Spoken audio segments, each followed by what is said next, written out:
तो हमने अभी तक सारी चीज़ें जो भी थी वेक्टर की वो देख ली। हमने एडिशन देखा, सब्ट्रैक्शन देखा, मल्टीप्लिकेशन में 2 तरीके देखे, स्केलर प्रोडक्ट, डॉट प्रोडक्ट या फिर क्रॉस प्रोडक्ट, जो कि अपना वेक्टर प्रोडक्ट था, ठीक है। और उस पर हमने काफ़ी सारे सवाल देखे। अब हम लोग यहाँ पे कुछ मिसलिनियस के सवाल लेंगे। मतलब इसमें क्या है कि सारे कॉन्सेप्ट का मिक्सअप है, आपको बताया नहीं जाएगा कि कहाँ का सवाल है, आपको खुद से सारे कॉन्सेप्ट में जो भी समझ में आता है उसको यूज़ करना है इसमें, ठीक है। तो पहला सवाल जो हमारे पास है, ये सवाल सिर्फ एक छोटी सी लाइन लिखी हुई है और ये लिखा हुआ है write all the unit vectors in x y plane. तो ये क्या बोल रहे हैं, राइट ऑल यूनिट वेक्टर्स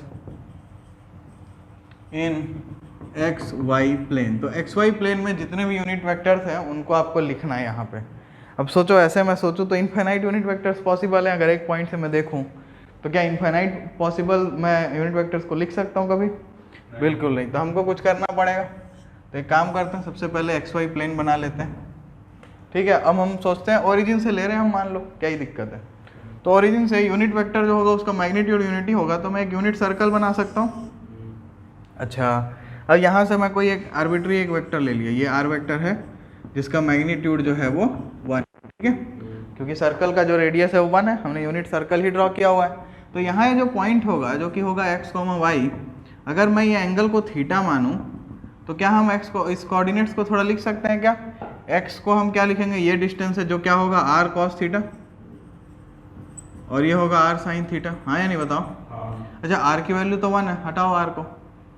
तो हम यहाँ पे कोई भी पॉइंट जो होगा इस सर्कल पे उसको हम cos थीटा sin थीटा से रिप्रेजेंट कर सकते हैं। बताओ, कोई दिक्कत? अच्छा, तो यहाँ पे हमारे 2 वेक्टर हैं। अगर मैं इस पॉइंट को m मानूँ तो मुझे अगर OP वेक्टर चाहिए तो मैं क्या बोल सकता हूँ, OM vector plus MP vector,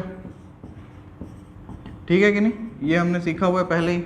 अब अगर OM वेक्टर की बात करें तो वो कितना है भाई, वो है cos थीटा i कैप, और MP वेक्टर कितना है भाई, sin थीटा j कैप, ठीक है कि नहीं? बताओ। तो हमने दोनों को ऐड किया तो हमको जो रिक्वायर्ड वेक्टर था OP वेक्टर वो मिल गया, जो कि क्या हुआ, cos theta i cap plus sin theta j cap, ठीक है। अब यहाँ पे थीटा की वैल्यू कहाँ से कहाँ हो सकती है, तो थीटा यहाँ 0 से स्टार्ट होगा और 2 पाई तक जाएगा, ठीक है कि नहीं? बताओ, कोई दिक्कत? और 2 पाई के आगे नहीं लेंगे, क्यों? जैसे ही लेंगे वो तो फिर 0 से 2 पाई के अंदर ही कोई वैल्यू आएगी ना, क्योंकि पीरियोडिक सिग्नल, पीरियोडिक होता है अपना ये साइन और कॉस, ठीक। तो अब इसमें जो भी जितने भी पॉइंट्स हैं वो क्या करेंगे, वो इस सर्कल को ट्रेस करेंगे। This is a circle with radius 1। तो क्या मैं उस सर्कल का इक्वेशन बता सकता हूँ? बिल्कुल बता सकता हूँ। क्या लिखूंगा मैं, x square plus y square is equal to 1। तो जो भी हमारा यूनिट वेक्टर होगा उसका जो एंडिंग पॉइंट होगा, जो टर्मिनल पॉइंट होगा, वो इस सर्कल पे आएगा। बताओ, कोई दिक्कत? तो ये जो हमारा cos थीटा i कैप है और sin थीटा j कैप है, ये सारे यूनिट वेक्टर्स को हमारे रिप्रेजेंट करता है when theta is from 0 to 2 पाई। कोई दिक्कत? ठीक है, तो हम नेक्स्ट सवाल पे चलें।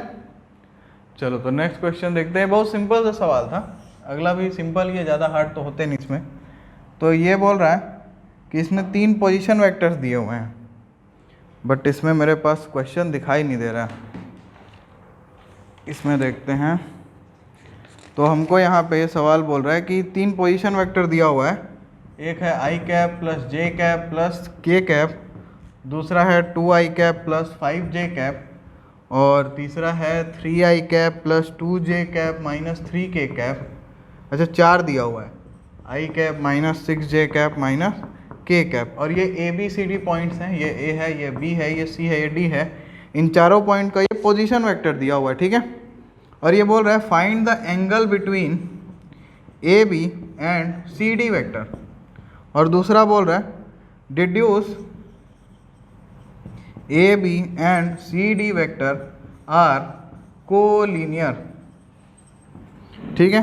तो हमने जैसे ही इसको देखा तो हम लोग क्या बोल सकते हैं भाई कि ए बी और सी डी के बीच में एंगल निकालना है। सबसे पहले हम ए बी और सी डी वेक्टर फाइंड कर लेते हैं। तो अगर मैं ए बी वेक्टर लिखूंगा तो क्या करूंगा, B vector minus A vector, तो B vector minus A vector, बताओ क्या होगा, 2i cap minus I cap, I cap 5j cap minus j cap, 4j cap, 0 minus k cap minus k cap. तो ये भी वेक्टर मिल गया, कोई दिक्कत? अब हमको सी डी वेक्टर चाहिए, तो सी डी वेक्टर क्या होगा, डी माइनस सी करना पड़ेगा। तो आई कैप माइनस 3 आई कैप कितना, माइनस 2 आई कैप, माइनस 6 जे कैप माइनस 2 जे कैप माइनस 8 जे कैप माइनस के कैप माइनस माइनस 3 के कैप कितना, प्लस 2 के कैप। तो ये हमको ए बी वेक्टर और सी डी वेक्टर मिल गया। अब इनके बीच का एंगल अगर अपन को निकालना है तो हम अभी कुछ भी यूज कर सकते हैं, तुमको जो पसंद है। तो मेरे हिसाब से अपने को ज़्यादा आसान पड़ेगा ए डॉट बी निकालना। तो हम क्या करते हैं, A B dot C D vector जो होगा वो क्या होगा, mod A B mod C D cos theta. तो यहाँ से हम कॉस थीटा को क्या लिखेंगे, ए डॉट बी करते हैं। चलो minus 2 into 1 minus 2 minus 8 into 4 minus 32 2 into minus 1 minus 2 divided by इसका स्क्वायर अंडर रूट 1 का स्क्वायर प्लस 4 का स्क्वायर प्लस माइनस 1 का स्क्वायर इंटू अंडर रूट इसका स्क्वायर करते हैं माइनस 2 का स्क्वायर प्लस माइनस 8 का स्क्वायर प्लस 2 का स्क्वायर। ठीक है, तो अब यहाँ से हम कॉस थीटा को क्या लिखेंगे, ऊपर क्या मिला भाई 32 तो 34 और तो 36 तो माइनस 36 मिला, और नीचे क्या मिला 16 17 18 रूट 18 इंटू 8 8 जा 64 और ये 4 और ये 4 64 और 4 68 और ये क्या हो गया 72। ठीक है, अच्छा ये ध्यान से देखो, ये जो 72 है ये क्या है 18 दूनी 36 18 4 जा है ना। तो ध्यान से देखना minus 36 upon root 18 into under root 2 into 18 sorry 4 into 18। ठीक है, ये रूट 4 2 बन जाएगा, ध्यान से देखना माइनस 36 अपॉन ये 2 का बाहर निकल के 4 बाहर निकल के 2 बन जाएगा, रूट 18 हो जाएगा 18 कट के आ गया माइनस 1। कॉस थीटा माइनस 1 कब होता है, जब थीटा होता है अपना पाई, थीटा जब होता है पाई। कोई दिक्कत, तो इसका मतलब क्या है कि ए बी वेक्टर अगर ऐसे है तो सी डी वेक्टर ऐसा होगा, उल्टा होगा, क्योंकि इनके बीच का एंगल होना चाहिए पाई। तो यहाँ से ये कोलिनियर भी तो प्रूव हो गया क्या, इनके बीच में अगर एंगल 0 होता और या तो फिर पाई होता तभी ये कोलिनियर होते। ठीक है ना, कोई दिक्कत नहीं। तो सेकंड पार्ट भी हो गया इस क्वेश्चन का। चलो नोट करो, फिर कुछ और सवाल देखेंगे। चलो तो नेक्स्ट क्वेश्चन देखते हैं हम लोग। ये बोल रहा है भाई कि let A B and C be 3 vectors. तो ये क्या बोल रहे हैं कि आपके पास एक ए वेक्टर है, एक बी वेक्टर है और एक सी वेक्टर है, ये 3 वेक्टर हैं आपके पास, और मॉड ए जो है वो 3 है, मॉड बी जो है वो 4 है और मॉड सी जो है वो 5 है। ठीक, और इसके अलावा ये क्या बोल रहे हैं, and each one of them being perpendicular to sum of the other 2। ठीक है, मतलब अगर एक इसको लोगे, ए को लोगे तो वो बी प्लस सी के परपेंडिकुलर है, बी को लोगे तो वो ए प्लस सी के परपेंडिकुलर है, सी को लोगे तो वो ए प्लस बी के परपेंडिकुलर। क्या है बात समझ में आई। और परपेंडिकुलर जब होता है तो थीटा 90 होता है और कॉस 90 0 होता है। तो मैं क्या लिख सकता हूँ, A dot B plus C is equal to 0, B dot A plus C is equal to 0 और C dot A plus B is equal to 0। यही डाटा मिला मेरे को अभी तक। तो अब आगे क्या बोल रहा है भाई कि फाइंड ए plus B plus C vector का मॉड। मतलब ये क्वेश्चन क्या पूछ रहे हैं ये बताओ। ठीक है, तो मैंने तुम लोगों को इसका एक ट्रिक बताया था कि जब भी तुमको ऐसी चीज़ें मिलें तो तुमको क्या करना है, मॉडुलस जब फाइंड करना है तो हम क्या लिखेंगे, हम एक चीज़ जानते हैं। क्या जानते हैं हम, कि मॉडुलस का जो स्क्वायर होता है वो किसके इक्वल होता है भाई, तो इसके A plus B plus C dot A plus B plus C के इक्वल होता है। ठीक है कि नहीं बताओ।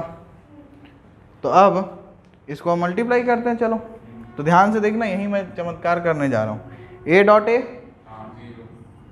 डॉट ए कहाँ से 0 होगा बेटा, मैग्नीट्यूड का स्क्वायर होता है, डॉट क्रॉस में 0 होता है ना। ठीक है, नेक्स्ट क्या होगा, ए डॉट बी प्लस सी लिख दूँ क्या, क्योंकि मेरे को ए डॉट बी प्लस सी मालूम है, ध्यान से देखना, तो मैं इसीलिए लिख दिया ए डॉट बी प्लस सी। ठीक, नेक्स्ट चलते हैं, ए का हो गया, बी डॉट ए लिख दूँ, क्या मतलब हुआ, बी डॉट बी लिख देता हूँ और बी डॉट ए प्लस सी लिख देता हूँ जो मेरे को मालूम है। ठीक है, तो मैं पहले लिख देता हूँ B dot A plus C और plus B dot B plus, अब मैं सी की बात करता हूँ, तो C dot A plus B लिख दूँ, ये 0 हो जाएगा, और प्लस सी डॉट सी मुझे मालूम है। सो ये आइटम 0, ये आइटम 0 और ये आइटम 0, तो ये क्या हो गया, मॉड ए का स्क्वायर मॉड बी का स्क्वायर मॉड सी का स्क्वायर। ठीक है, तो मॉड ए दिया हुआ है 3 का स्क्वायर प्लस 4 का स्क्वायर प्लस 5 का स्क्वायर, 3 का स्क्वायर 4 का स्क्वायर 25, टोटल करो कितना आया, 16 9 25 25 25 50। तो ये भाई मॉड का स्क्वायर 50 है, तो मतलब मॉड कितना होगा, √50, दोनों साइड रूट लिए, काम खत्म, निकल के आ गया। सिंपल था ना। बस देखने में पढ़ते टाइम बस ये ध्यान रखना है कि जब तुम पढ़ रहे हो ना तो तुम सोचो कि वो बोल रहा है कि 2 वेक्टर के सम का परपेंडिकुलर है, तो मैं हर एक को लूंगा और बाकी जो बचे उनके 2 के सम बोल रहा हूँ, 2 का सम करूंगा और उसको परपेंडिकुलर कर दूंगा तीसरे वेक्टर से। समझ में आई बात? चलो नोट करो। चलो तो नेक्स्ट क्वेश्चन देखते हैं हम लोग। ये बोल रहा है कि 3 vectors A vector, B vector and C vector, again अपने पास 3 वेक्टर आ गए, और यहाँ बोल रहा है कि A vector plus B vector plus C vector is equal to 0, और ये बोल रहा है कि find this is something mu, जो कि है A dot B plus B dot C plus C dot A, ये फाइंड करना है। और अपने को गिवन है A is equal to 3, mod B is equal to 4 और mod C is equal to 2। ठीक है, तो इसको देख के क्या लगता है भाई, अपन कुछ कर पाएंगे इसमें? देखो ये अपने को निकालना है। ठीक है, अब अगर मैं ध्यान से देखूं, देखना ध्यान से सोचो, मॉड ए दिया हुआ है, अगर मैं इसमें ए से मल्टीप्लाई करता हूं तो ए स्क्वायर यहां से निकल जाएगा, और ए डॉट बी और ए डॉट सी आ रहा है मेरे पास। तो एक काम करते हैं, अपन जो आइटम अपने को दिया है इसका मॉड्यूलस 0 है कि क्या दिया हुआ है? अच्छा ये दिया हुआ है ए वेक्टर प्लस बी। ठीक है, तो ये दिया है ना, इसमें मैं ए मल्टीप्लाई करता हूँ, A vector dot A vector plus B vector plus C vector. देखो भाई ए वेक्टर 0 है ना, तो डायरेक्ट इसका ये तो 0 आना है। अब डॉट करूँगा मैं तो A dot A plus A dot B plus A dot C is equal to 0। ठीक है, तो यहाँ से मेरे को क्या मिला, A dot B plus A dot C is equal to A का स्क्वायर, ये मॉड ए का स्क्वायर होगा, कितना होगा 3 का स्क्वायर, तो इधर लिख दो -3 का स्क्वायर, मतलब ए डॉट बी नहीं, कोई दिक्कत? तो इस बेटा यहाँ पे मॉड ए का स्क्वायर आएगा ना, 3 का स्क्वायर 9 इधर आएगा, उधर आके -9 होगा कि नहीं? ठीक, आगे बढ़ते हैं। अब अपन को ये इससे तो काम नहीं हुआ, अभी एक और चाहिए, बी से करके देखते हैं हम। तो अगर B dot A vector plus B vector plus C vector करोगे तो B dot A plus B dot B plus B dot C. अच्छा वेक्टर ये स्केलर प्रोडक्ट इज कम्यूटेटिव, तो लेफ्ट राइट लिखने में फर्क नहीं पड़ेगा, तो ये बी डॉट ए को मैं लिख सकता, इधर का ये आइटम तो 0 है, बी डॉट ए को मैं ए डॉट बी लिख दूँ, बी डॉट बी का स्क्वायर मॉड बी स्क्वायर, तो 4 का स्क्वायर यहीं लिख देते हैं चलो, और ये बी डॉट सी। ठीक है, तो यहाँ से क्या मिला, A dot B plus B dot C is equal to minus, समझ में आई बात? अच्छा, तो क्या क्या मिल गया अभी अपने को, A dot B A dot C A dot B B dot C, लेकिन इसको जोड़ने से अपन ये नहीं पा पाएंगे। एक काम करते हैं, सी को भी मल्टीप्लाई करते हैं, C vector dot A plus B plus C, तो आएगा 0, तो C dot A plus C dot B plus C dot C is equal to 0, तो ये ए डॉट सी लिख दूँ, कम्यूटेटिव है, बी डॉट सी लिख दूँ, कम्यूटेटिव है, और मॉड सी का स्क्वायर लिख देता हूँ। तो ये क्या है, ये मॉड सी का स्क्वायर, सी कितना है 2 है, तो ये क्या बन जाएगा, ये बन जाएगा 2 का स्क्वायर, तो यहाँ से A dot C plus B dot C is equal to -4। अब देखो ये और ये अगर मैं तीनों को ऐड करूँ तो क्या मिलेगा, ध्यान से देखो, 2 मिलेगा और जो म्यू है वो मिलेगा, दिख रहा है क्या? पक्का? अच्छा, तो लिखना तो पड़ेगा पूरा, तो अपन लिखेंगे A dot B plus A dot C plus A dot B plus B dot C plus A dot C plus B dot C is equal to -9 plus -9 -16 -4।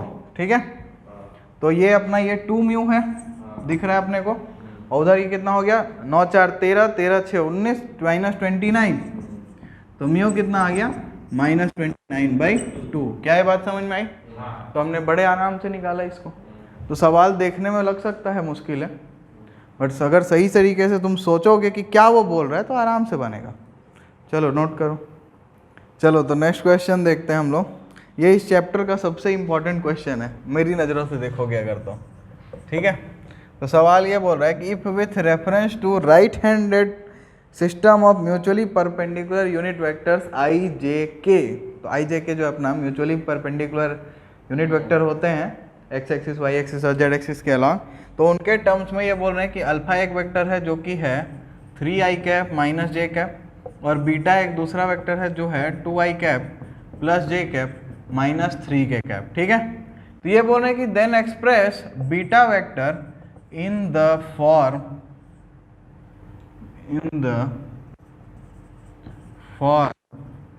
Beta vector is equal to beta 1 plus beta 2, ठीक है।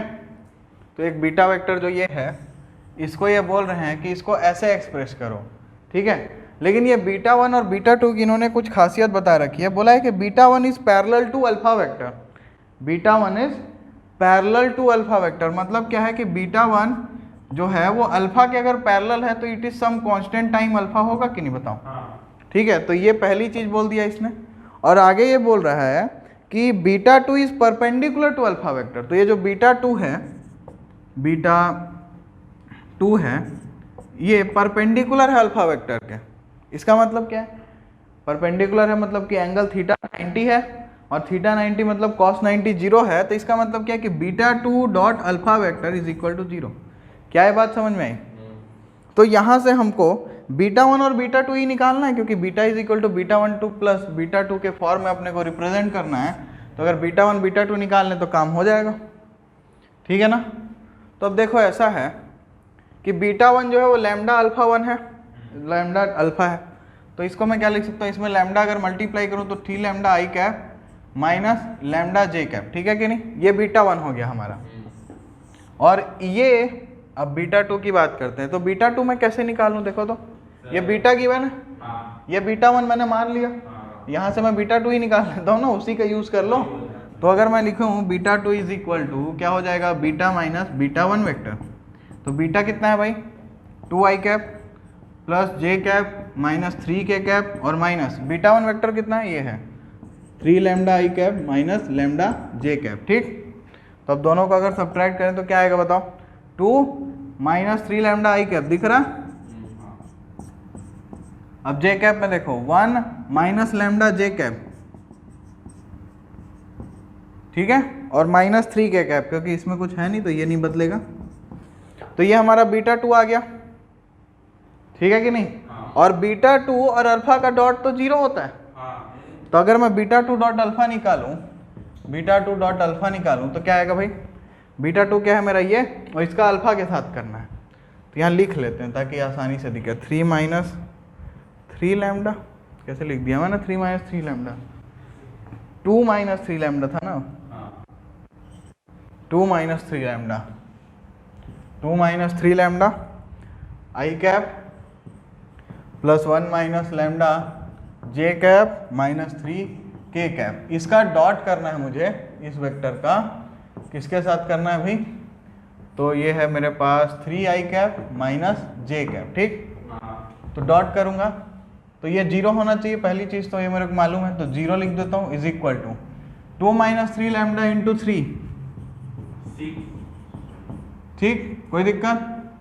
फिर जे को करते हैं तो 1 minus lambda into minus 1,